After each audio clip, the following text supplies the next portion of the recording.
Welcome back to Analyze with Casey, your free, no-jargon prep for boards, recertification, and CQR. Today, we're mastering the finger, hand, and wrist series. Don't let routine fool you. This is where speed, precision, and patient care collide. We're going to cover every view, all key anatomy, exposure choices, positioning pearls, evaluation criteria, and real-world adaptations for trauma, peds, and arthritis. By the end, you'll shoot with confidence and read your images like a hawk. Quick orientation so our eyes know what to look for. For fingers, we have phalanges, proximal, middle, distal, except the thumb, which has only proximal and distal.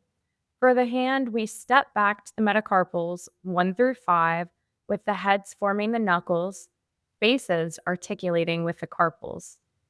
For the wrist, memorize the 8 carpals in 2 rows: scaphoid, lunate, triquetrum, pisiform, that's your proximal row, and then trapezium, trapezoid, capitate, and hamate, that's your distal row.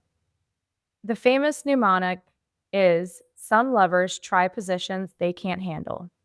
Keep an eye out for common injuries: boxer's fracture of the 5th metacarpal neck, Bennett and Rolando fractures at the base of the 1st metacarpal, or a Colles and Smith fracture of the distal radius, scaphoid fractures with snuff box tenderness, and carpal tunnel findings that tie into our gainer heart view later. All right, let's move into the fingers. Digits 2 through 5. These might look simple, but don't underestimate them. Fingers are some of the most common injuries you'll x-ray. Sports accidents, work injuries, slammed indoors, you name it. And because they're so common, the ARRT loves to test them. Here's what makes finger imaging high stakes. You've got tiny bones with tiny joint spaces, which means the slightest rotation, flexion, or bad centering can throw off the image. Add in things like pediatric patients who won't sit still, trauma cases where you can't move the hand, or geriatric patients with arthritis who can't fully extend, and suddenly this basic exam becomes a test of your adaptability. We're going to cover the 3 core projections for each finger: PA, oblique, and lateral. For each one, we're going to break down setup and positioning landmarks, technique choices, and the evaluation criteria you'll need on exam day and in the clinic. I'll also call out common errors like clipped fingertips, overlapped soft tissue, or closed joints, so you can spot and fix them before the radiologist ever sees the image. Think of this as not just getting the picture, but proving you know how to adapt when the patient's reality doesn't match the textbook. Quick patient care check. Always explain the plan in plain language. 3 different pictures of your finger from different angles. You'll feel me nudge it, but tell me if anything hurts. If they're in a splint or there's a dressing, don't remove it without an order. Build your position around it and document limitations. For kids, bring the caregiver beside you in lead and turn stillness into a tiny game. Freeze like a statue for half a second. For rheumatoid or arthritic hands, accept the range that they have. Keep the finger as parallel as possible and note any limitations so the radiologist knows why a joint space isn't perfect. For radiation safety, your best friends are time, distance, and tight collimation. These are small parts, no grid, so keep dose low while protecting detail. And on quality control, verify your side marker is in the light field and not clipped. Confirm your exposure indicator lands in range, and never crop to hide a mistake. If we missed it, we own it, we reshoot it. All right, let's start off with your PA finger. We're going to seat the patient at the table with the shoulder, elbow, and wrist in the same plane, so we don't introduce distortion. Flex the elbow to about 90 degrees for comfort and stability. Pronate the hand so the palm is completely flat on the receptor. No curled fingertips, and gently separate the fingers so there's no overlap on the digit of interest. The central ray perpendicular to the pip joint of the target finger. Collimate tightly from the fingertip through the distal metacarpal head. Tight collimation cuts dose and improves contrast. Remove rings, tape, or gauze that can create artifacts. If there's an open wound, glove up and place a clean pad under the finger for comfort and hygiene. Place your side marker lateral to the digit and outside of the anatomy so it isn't clipped. Technique while you're positioning. Tabletop. Manual exposure. Don't use AEC for these tiny fields. Start from your department's technique chart, typically around 55 to 60 kVp. Small focal spot, shortest exposure time you can get, and just enough mass to hit your vendor's target exposure indicator. Use 40-inch SID. For pediatric hands, shave the time even shorter and use a gentle immobilization sponge. For large hands, you may need a small mass bump.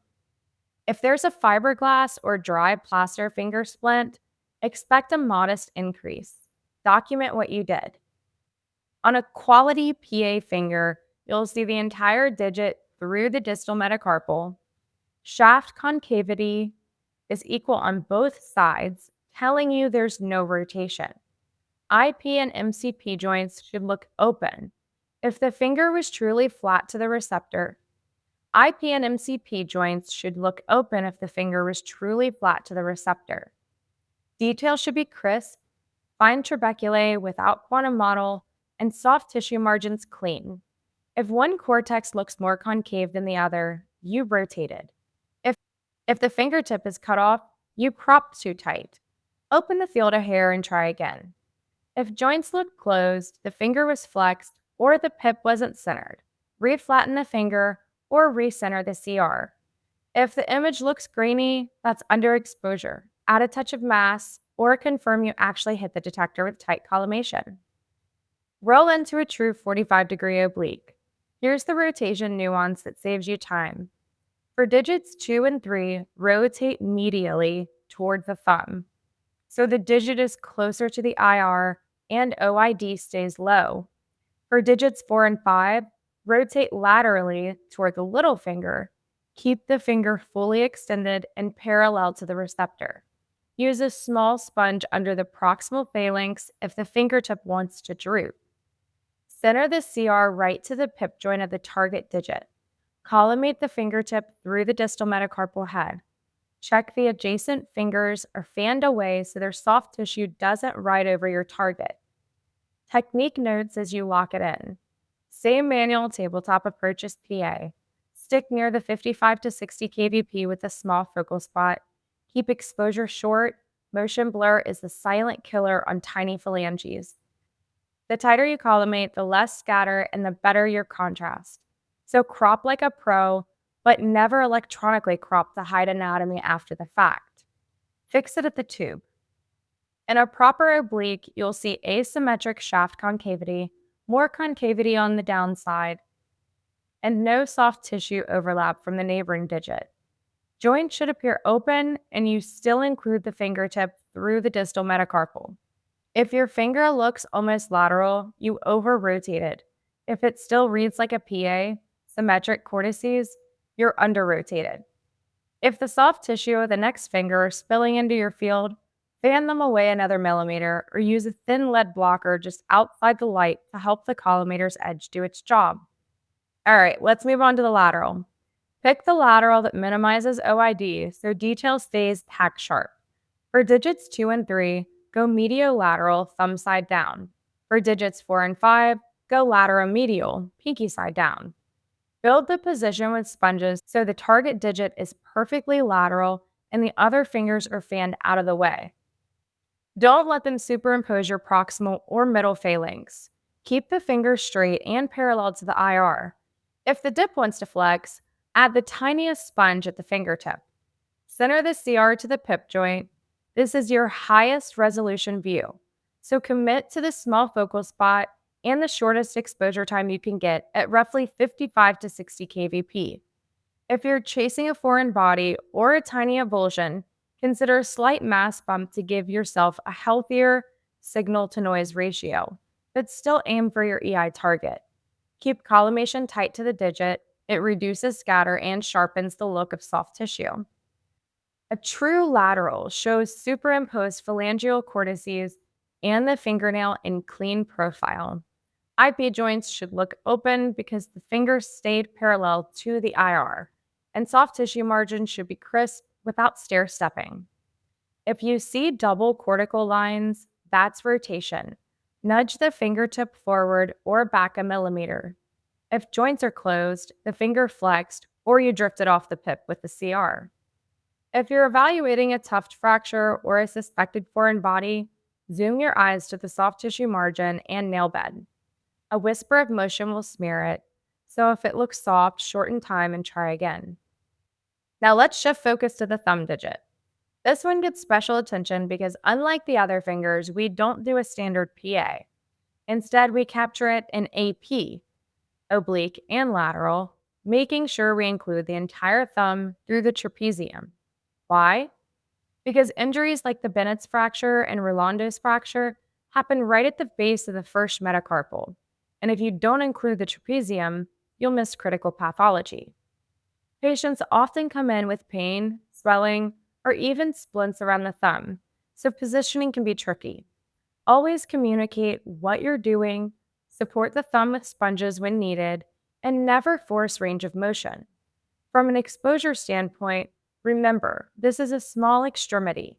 Tabletop, no grid, manual technique with around 55 to 60 kVp, low mass, short exposure time, and small focal spot for best detail. Start by rotating the hand so the posterior surface of the thumb is flat against the IR. This is an AP projection, not PA, because AP reduces OID and distortion. Flex or tuck the other fingers out of the way so they don't overlap the thumb. Center the CR to the MCP joint. Collimate tightly to include the distal phalanx through the trapezium. Same technique as the other views. On a quality AP thumb, you'll see the equal concavity on both sides of the phalanges, open IP and MCP joints, and anatomy extending from the tip through the trapezium. If the metacarpals overlap the trapezium, you didn't abduct the thumb far enough. If the nail appears off center, you rotated. If the distal tip is missing, you collimate or crop too tight. Next is the oblique. The good news, if the hand is flat in PA position, the thumb naturally rests about 45 degrees oblique. Just keep it straight, no flexion or curling. Center the CR to the MCP joint. Collimate fingertip through trapezium. On the oblique, expect to see anatomy from the distal phalanx through the trapezium. Proper obliquity is shown by slight concavity on one side of the shaft. Joints should be open and margin sharp. If the base of the first metacarpal overlaps the trapezium too much, you over-rotated. If it looks almost like AP, you under-rotated. For the lateral, bring the thumb into a true lateral position. Use gentle opposition against the second digit or a sponge to stabilize it without causing pain. Keep the MCP joint straight and centered, CR to the MCP joint, and collimate tightly around the thumb. A perfect lateral thumb shows the thumbnail in full profile, IP and MCP joints open, and soft tissue margins sharply defined. The anterior surface should show concavity while the posterior surface looks straighter. If you see double nail edges, you're rotated. If the joints look closed, either the thumb flexed during exposure or your CR missed the MCP. So that's a thumb, AP, oblique, and lateral. Always include through the trapezium, collimate tight to reduce scatter and dose, and use short exposure times for sharp trabecular detail. In trauma, work with the hand as presented. Never force it straight. If you keep your technique clean and your positioning precise, you'll get images that satisfy both the radiologist and the ARRT exam. Next up, the hand series. Hands are ordered constantly in the ER, orthopedics, and outpatient clinics. From boxer's fractures at the neck of the fifth metacarpal to rheumatoid arthritis erosions in the MCP joints, these views tell powerful stories about a patient injury or disease. The ARRT puts heavy weight on the hand because it forces you to prove you can balance positioning precision, image quality, and patient care all in one. For a routine series, we'll cover PA oblique and lateral with both extension and fan lateral variations. Remember, collimation, technique, and patient comfort matter just as much as getting the bones lined up. Seat the patient comfortably at the table, elbow flexed to 90 degrees in the same plane as the shoulder and wrist. Place the hand flat, palm down, fingers extended and naturally separated. Keep the wrist straight so there's no deviation. Center the CR perpendicular to the third MCP joint. Collimate to include distal phalanges through distal radius and ulna. Your technique, you'll want tabletop, manual exposure, 55 to 60 kbp, small focal spot, and short exposure time. Use tight collimation shielding over the lap. You should see no rotation, equal concavity of the metacarpal shafts, equal spacing between them, and soft tissue margins symmetric. The anatomy from fingertips through distal radius and ulna must be included. Trabecular detail should be sharp. Graininess means underexposure. If metacarpal heads overlap, either there was rotation or finger flexion. If joint spaces look closed, fingers weren't kept parallel. Rotate the hand 45 degrees externally. Use a foam wedge to support the fingers. This keeps them parallel to the IR and prevents joint space closure. Center the CR to the third MCP joint. Collimate fingertip through distal radius ulna. You're going to use the same exposure as the PA view, but check your positioning carefully. Obliques exaggerate rotation errors. Expect slight overlap of metacarpal heads 2 through 5. The mid shafts of the 3rd through 5th should have minimal overlap, and the index of the thumb should be mostly free of superimposition. Anatomy from fingertips through distal radius ulna must be included. If overlap is excessive, you're over-rotated. If the shaft looks parallel, you're under-rotated. For foreign body localization and soft tissue assessment, go with a true lateral extension. Think karate chop. Hand on its ulnar surface, digits stacked, thumb abducted and resting naturally upright. Keep the wrist in a true lateral, forearm flat on the table, and elbow at 90. CR goes to the second MCP joint. Collimate fingertip through distal radius ulna. You may want a tiny bump in mass for better signal to noise because soft tissue detail is critical here. A quality lateral hand shows superimposed metacarpals and superimposed distal radius and ulna. Digits should be stacked without separation, the thumb free of overlap. If the distal radius and ulna don't overlap, you're not in a true lateral. If the metacarpals spread apart, the patient relaxed mid-exam. For bony detail of the digits, use the fan lateral. Keep the metacarpals in a true lateral while fanning the fingers apart so they don't overlap. Use sponges or your other hand to help stabilize. Center the CR to the second MCP joint. In a good fan lateral, the phalanges are separated for individual detail while the metacarpals remain superimposed. That's the hallmark of this view. If the metacarpals aren't superimposed, you've drifted into an oblique. If the phalanges still overlap, fan more aggressively or use a spacer. So that's your hand series. PA for overall survey, oblique for fractures and joint spaces, and lateral or fan lateral depending on whether you need soft tissue versus bone detail. Remember, always collimate tight, communicate clearly with patients who may be in pain, and adapt when arthritis or trauma limits positioning. Quiz time. What's the preferred lateral for a suspected foreign body and why? Drop the answer in the comments, and don't forget to hit subscribe.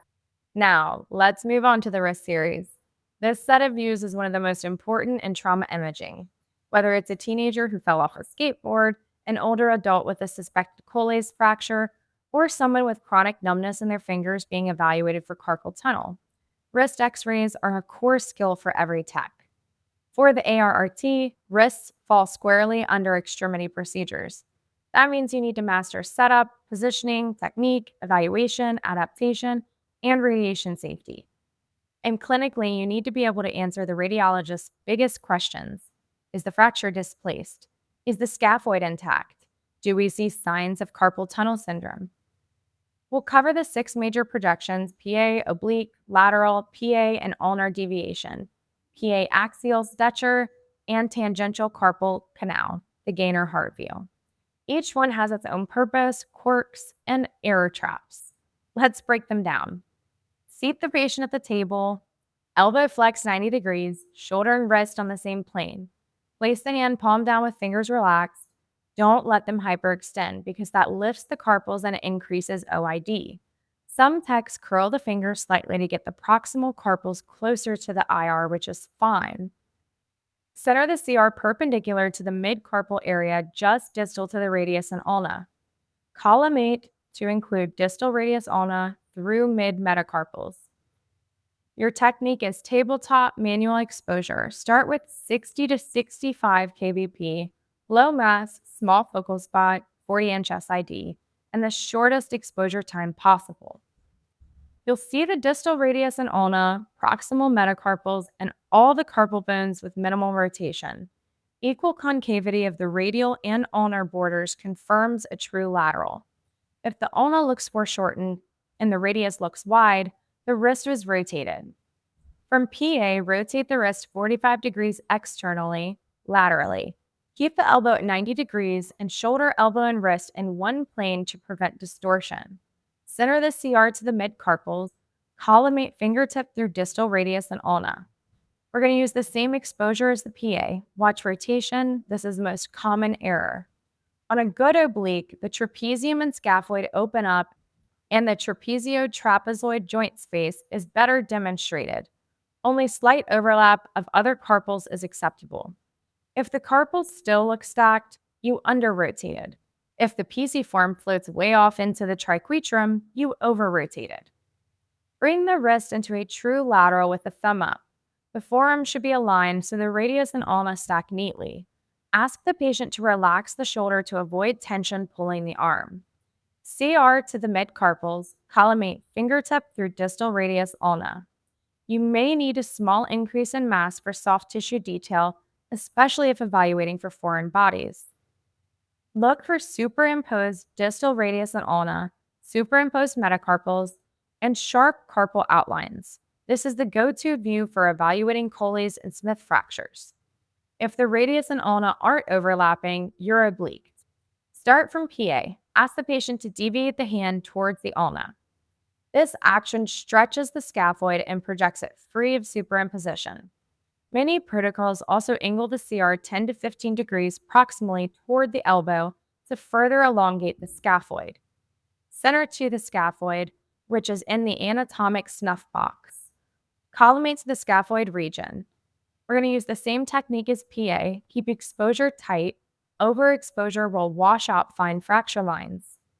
You should see the scaphoid elongated and clearly profiled, with open adjacent joint spaces. If it still looks foreshortened, either the patient didn't deviate enough or you need the axial angle.